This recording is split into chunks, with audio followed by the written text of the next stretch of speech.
ప్రశాంతి రెడ్డి వేమిరెడ్డి అనే నేను శాసనసభ సభ్యురాలిగా ఎన్నిక అయినందున శాసనం ద్వారా నిర్మితమైన భారత రాజ్యాంగం పట్ల నిజమైన విశ్వాసం, విధేయత చూపుతానని, భారతదేశ సార్వభౌమాధికారాన్ని, సమగ్రతను కాపాడుతానని, నేను స్వీకరించబోయే కర్తవ్యాన్ని శ్రద్ధాశక్తులతో నిర్వహిస్తానని దైవ సాక్షిగా ప్రమాణం చేస్తున్నాను.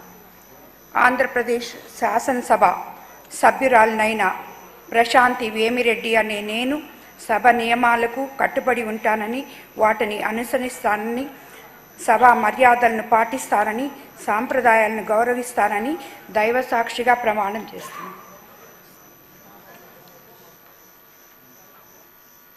శ్రీమతి సత్యప్రభ వరుపుల.